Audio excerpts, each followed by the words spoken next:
Hello hi അസ്സാം വലൈക്കും welcome to Asnas kitchen. ഇന്ന് ഞാനിത് അടിപൊളി ടേസ്റ്റി ആയിട്ടുള്ള നമ്മുടെ ക്യാരറ്റ് പുഡിംഗ് ആയിട്ടാണ് വന്നിട്ടുള്ളത്. അപ്പോൾ ഈസി ആയിട്ട് ഉണ്ടാക്കിയെടുക്കുകയും ചെയ്യാം, പെട്ടെന്ന് ഉണ്ടാക്കിയെടുക്കാൻ പറ്റും കേട്ടോ. അപ്പോൾ എന്തായാലും ഇന്ന് ചാനൽ സബ്സ്ക്രൈബ് ചെയ്യാത്തവരെന്നെ സബ്സ്ക്രൈബ് ചെയ്യുക. അപ്പോൾ ഞാൻ എന്താ പുഡിംഗ് ഉണ്ടാക്കാൻ പോവാം കേട്ടോ. അതായത് 2 പാക്കറ്റ് പാലെടുത്തിട്ടുണ്ട്. അത് നന്നായിട്ട് ചൂടാക്കിയെടുക്കുക. അപ്പോഴേക്കും ക്യാരറ്റ് ഒരു 3 ക്യാരറ്റ് ഞാൻ കുക്കറിൽ വേവിച്ചെടുത്തിട്ടുണ്ട് കേട്ടോ. ഇതിന് മിക്സി ജാറിലേക്ക് ഇട്ട് കൊടുത്തിട്ട് ഇത് 1/2 കപ്പ് പാൽ ഒഴിച്ചെടുത്തിട്ടുണ്ട്. ഇനി ഇതിലേക്ക് നമുക്ക് പഞ്ചസാര കൂടി ചേർത്ത് കൊടുക്കണം.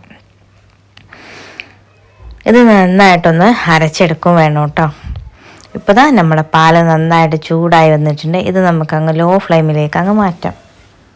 ഇനിതാ നമ്മുടെ ക്യാരറ്റിലേക്കില്ലേ ഞാനിതാ ഒരു 3 ടേബിൾ സ്പൂണോളം പഞ്ചസാര ചേർത്ത് കൊടുത്തിട്ടുണ്ട് കേട്ടോ.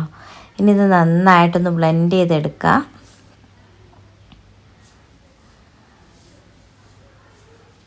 ഇപ്പോൾ ദാ നമ്മുടെ ക്യാരറ്റ് നന്നായിട്ട് അരച്ചെടുക്കാണ് കേട്ടോ. അധികമൊന്നും വെള്ളമൊന്നും ചേർത്തിട്ടില്ല. ഞാൻ ആ 1/2 കപ്പ് പാല് മാത്രം ചേർത്ത് കൊടുത്തിട്ടുള്ളൂ. ഇനി നമുക്ക് ചൈന ഗ്രാസ് മെൽറ്റ് ചെയ്തെടുക്കണം. ഇപ്പം ഞാൻ എടുത്തിട്ടുള്ളത് 20 ഗ്രാമിൻ്റെ ചൈന ഗ്രാസാണ്. ഒരു പാക്കറ്റ് പാലിലേക്ക് 10 ഗ്രാം 12 ഗ്രാം ചൈന ഗ്രാസാണ് ചേർത്ത് കൊടുക്കേണ്ടത്. ഇനി നമ്മുടെ ക്യാരറ്റിൻ്റെ പൾപ്പ് ഉണ്ടാക്കി എടുത്തിട്ടില്ലേ, അത് ഈ പാലിലേക്ക് അങ്ങ് ചേർത്ത് കൊടുക്കുക. പാലും ഈ ഒരു ക്യാരറ്റ് മിക്സും കൂടി നന്നായിട്ടൊന്ന് മിക്സ് ചെയ്തെടുക്കുക. ഒരു മീഡിയം ഫ്ലെയിമിലോ അല്ലാണ്ട് തീ കൂട്ടാതെ എടുക്കുക കേട്ടോ. നന്നായിട്ടൊന്ന് മിക്സ് ചെയ്തെടുക്കുക. പാലൊരിക്കലും തിളച്ച് പൊന്തരുത് കേട്ടോ. അങ്ങനെ ആവരുത്. അതുപോലെ ഒന്ന് കുറുക്കിയെടുക്കുക. ഇനി നമുക്ക് നേരത്തെ ചൈന ഗ്രാസ് മെൽറ്റ് ചെയ്തെടുത്തില്ലേ, അതൊന്ന് തരിച്ചെടുത്തതുണ്ട്. അതും ഇതിലേക്ക് അങ്ങ് ചേർത്ത് കൊടുക്കുക. ഇനി ഒരു 2-3 മിനിറ്റ് മാത്രം ഒരു മീഡിയം ഒരു ലോ ഫ്ലെയിമിലാണെങ്കിലും അതിലിട്ടതാ ഇതുപോലെ ഒന്ന് മിക്സ് ചെയ്തെടുക്കുക.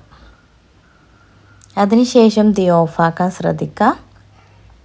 അപ്പോൾ നമ്മുടെ ഈസി അല്ലേ ഈ ഒരു ക്യാരറ്റ് പുഡിങ്, നല്ല ടേസ്റ്റിയുമാണ്. ഇനി ഇതിലേക്ക് വേണമെന്നുണ്ടെങ്കിൽ മിൽക്ക് മെയ്ഡൊക്കെ ചേർത്ത് കൊടുക്കുക കേട്ടോ. ഞാനിപ്പോൾ മിൽക്ക് മെയ്ഡ് ഒന്നും ചേർത്ത് കൊടുത്തിട്ടില്ല. സിമ്പിളായിട്ടൊരു പുഡിങ് ഉണ്ടാക്കിയെടുത്താണ് ചെയ്തിട്ടുള്ളത്. പിന്നെ ഇതൊന്ന് ഇനി ഇതുപോലെ വെക്കരുത്. നമുക്കിത് സെറ്റ് ചെയ്യുന്ന ട്രേയിലേക്കോ ഒക്കെ ഒന്ന് ഒഴിച്ചു കൊടുക്കാം. അപ്പോൾ ഞാൻ ഈ ഗ്ലാസിൻ്റെ സ്ക്വയറിലുള്ള ഈ ബോളാണ് എടുത്തിട്ടുള്ളത്. ഇനി ഇതിലേക്ക് നമുക്ക് അങ്ങ് ഒഴിച്ചു കൊടുക്കാം.